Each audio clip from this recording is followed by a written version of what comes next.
Thank you, Fred. And it's good to see so many students here right now. I'm glad you've all been able to make it. Growing up here in New England, I spent plenty of time experiencing this region's connection with the ocean. In addition to all its history and all the natural coastline that's out there, one of my favorite places in that regard has been the New England Aquarium, a place where one can connect with the many ambassadors from the bluer part of our planet, including those adorable penguins. That's why I'm excited that we have Dr. Nigella Hillgarth here today. Since joining the New England Aquarium in June, Dr. Hillgarth has been working to raise the profile of the aquarium's global conservation and research work as its CEO and president. Born in rural Ireland and educated at Oxford University, she arrived at the aquarium after serving 12 years as executive director of the Birch Aquarium at UC San Diego, part of the world-renowned Scripps Institution of Oceanography. Prior to her work at the Birch Aquarium, she served as executive director of the Tracy Aviary in Salt Lake City, the largest bird park in the country, where she collaborated on research programs on penguins in South Africa, as well as conservation efforts for marine birds in the Galapagos, Peru, and Argentina. A distinguished biologist, Hillgarth has conducted research expeditions all over the world, including in Britain, India, Thailand, Antarctica, and the Amazon. Please join me in welcoming Nigella Hillgarth here today. Thank you.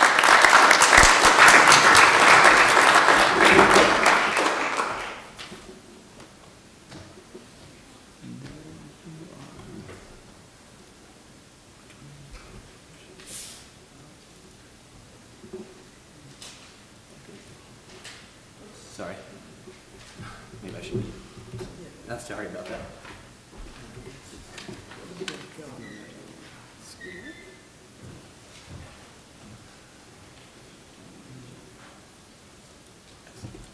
Thanks. Thank you very much.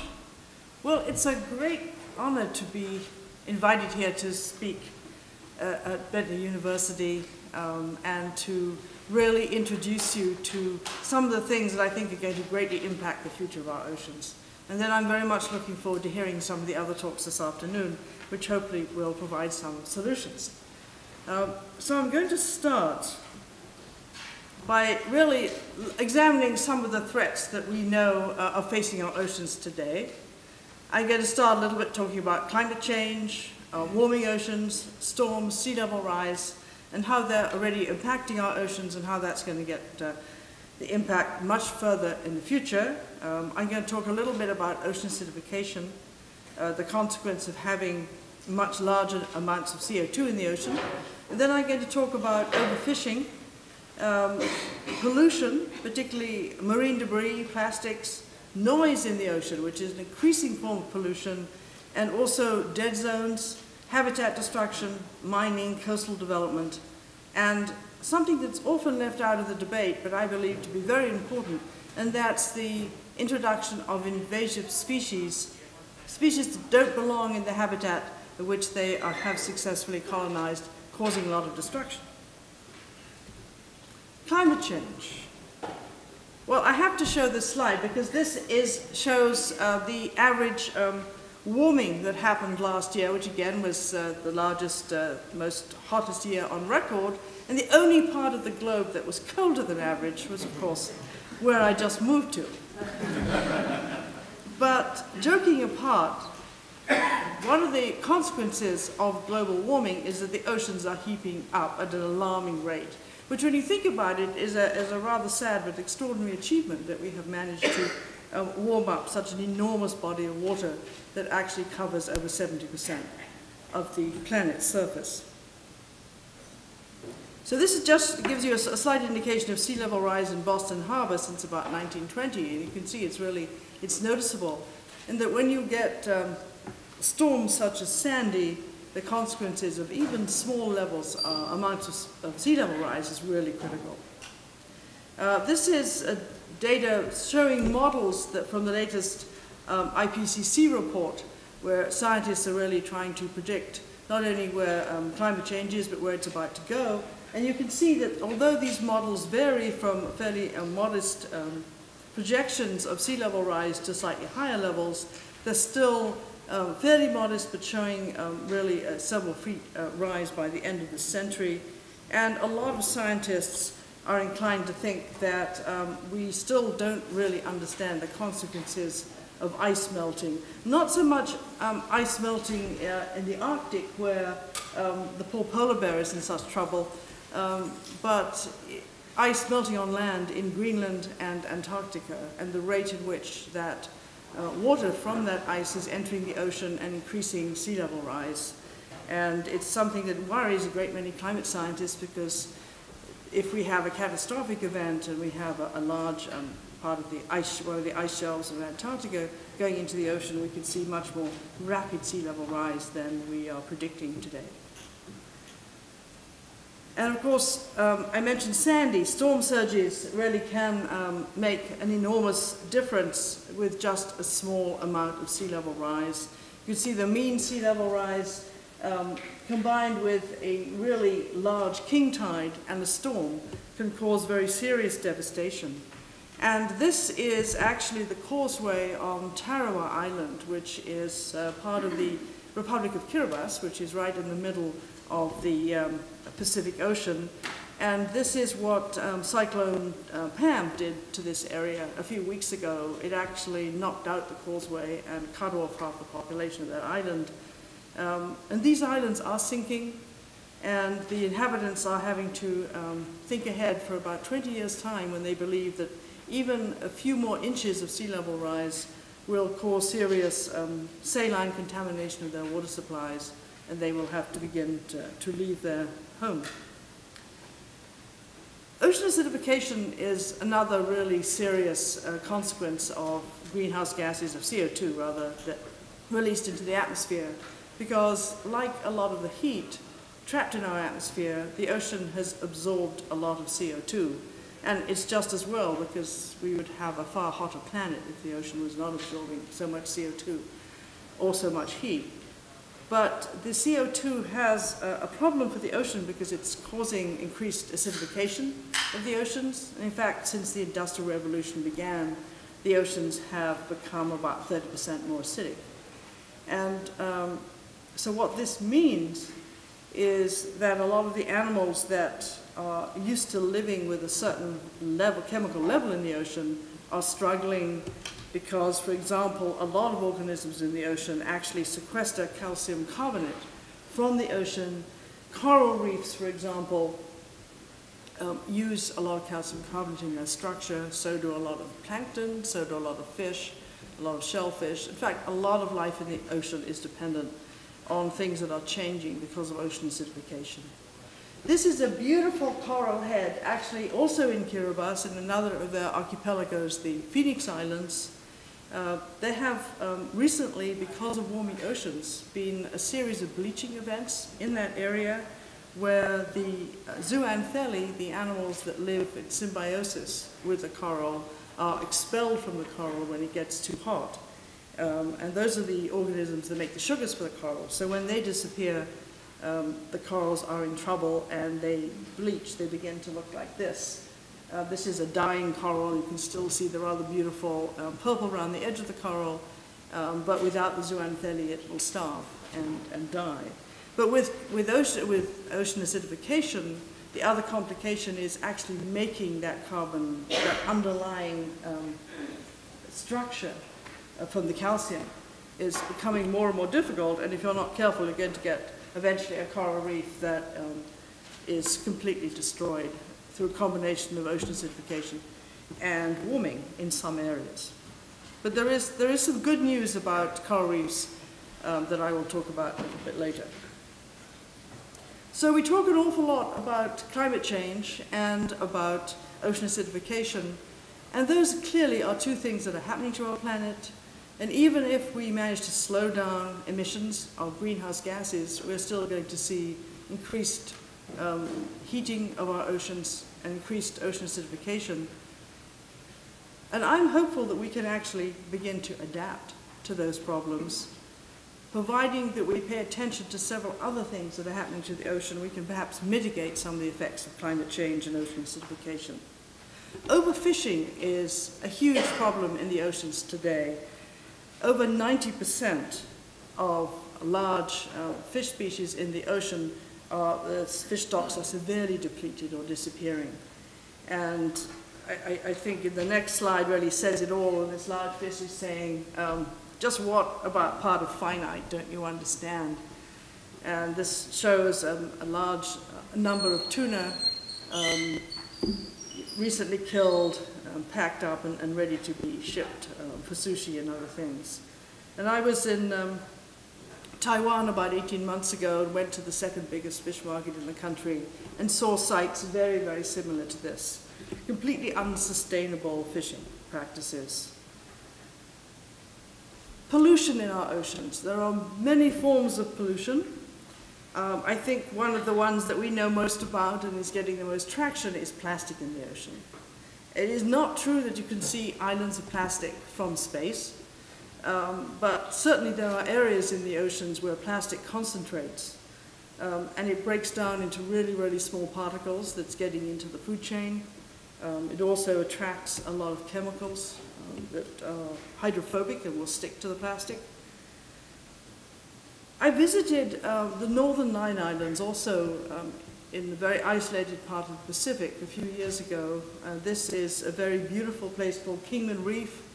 This slide, it's just like this. It's absolutely stunning, beautiful. It's a sunken atoll.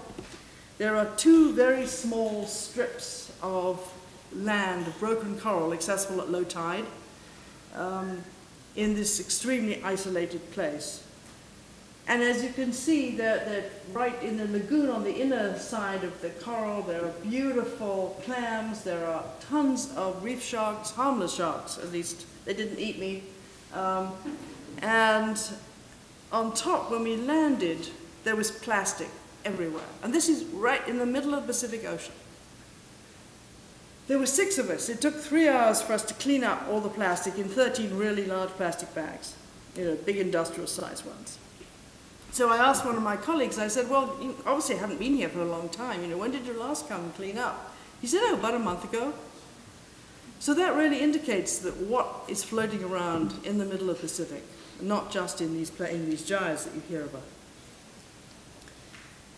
Another tragic problem in the ocean is really discarded fishing tackle and other forms of debris that are really harming larger marine animals, marine mammals. This is an endangered monk seal that was trapped in debris off Hawaii. Same thing happens a lot with sea turtles and other seals. And of course, the right whales that the New England Aquarium has been studying for over 35 years now, one of their main problems today is entanglement in fishing lines. And what happens is if you cannot catch the whale and take the fishing line off, it begins to slowly cut into the whale, and over months and sometimes years it will kill this animal. Luckily, for this particular whale, it has a happy ending. And some of our staff managed to cut the ropes off the whale and set it free to live happily to another day. Another problem that the right whales have is actually being collision from ships. And one of the things that we're very proud of at the aquarium is that we managed to get the shipping lanes moved. Because these container ships and oil ships are moving at about 30 knots, and often you can see the whale right down there on the right, often doesn't get out of the way in time. But also these ships make a great deal of noise, and noise pollution in the ocean, not only for background noise, which means communication amongst these large animals much more difficult, and we can't give them, some protection, but it's also things like seismic booms, oil exploration that are causing such massive problems for these animals, because these booms often go on day after day, week after week, month after month. And they not only seriously damage and sometimes kill marine mammals, they often destroy the ears, they cause lesions, but we're now learning that they really impact not only fish but a lot of invertebrates as well. So that's a serious problem in our oceans. Dead zones are increasing rapidly as the oceans warm. There are a lot of excessive nutrients that do really well in warming waters, so it's a combination of runoff from the land, a lot of fertilizers, getting into the ocean. And you can see the red spots are where you really have frequently occurring, often annual events of dead zones. And then the yellow areas are where there are areas of concern where oxygen levels are decreasing. But of course, a dead zone doesn't really mean there's no oxygen. It just means a lot less oxygen. Fish will move away from those areas. But fish that live on the bottom may get caught in that and they will die. And things like jellyfish do quite well in dead zones. And so that's a concern that the conditions for the rise of the jellyfish are well set in many areas. Habitat destruction is a very serious problem for coastal oceans, coastal habitat. Mining is a major problem throughout lots of areas of the ocean, near shore, and particularly now deep ocean mining with almost no regulation. Our technology has become so good that we can go very deep in the ocean using remotely operated vehicles and mine for precious metals and other compounds. Deep sea vents that were really relatively recently discovered that we know so little about that have such exciting ecosystems are being destroyed by this mining at a fairly rapid rate. Coastal destruction, mangroves, for example, cut down in a lot of coastal areas, which also increases flooding and other problems. So habitat destruction is something impacting the ocean really now and increasingly in the future. Invasive species, these often get left out of the conversation, as I mentioned, and I think most of you know the story of the lionfish that are now so much in the Caribbean, have really few natural predators and eat an awful lot of the local fish on the reefs and are causing really, really serious problems and very hard to deal with. So what does this mean for the future of our oceans? We could paint a gloomy, gloomy picture of our future. And I believe that if we don't do anything, we have a choice in this next decade. This is a really important time for us. We can either let this to continue, the oceans deteriorate, or we can really take this opportunity to use our skills in science and technology to really take care of our oceans. I believe that we will definitely we'll have changing oceans in the future. We know our oceans are going to change, but I believe we can still have thriving, vibrant oceans if we learn how to manage them properly. So I'm going to talk about a few opportunities and success stories now that I think are sort of really beginning to set the direction, and I think we're going to hear some more opportunities and technologies later today. So climate change is happening, ocean acidification is happening. It's really up to us to really think about the level at which that is going to happen in the future. Overfishing, we can definitely do something about pollution, habitat destruction, and invasive species. I think aquaculture is going to be extremely important in the future of sustainable fisheries. Not only safeguarding the wild fish stocks, but also providing a lot of food that's going to be necessary in the future for an increasing human population. It's going to be very difficult to provide an awful lot more food from the land. We're going to have to provide it from the ocean. And I think responsible, sustainable aquaculture, including seaweed, algae, and shellfish as well as fish, is going to be key in the future of our management of the oceans.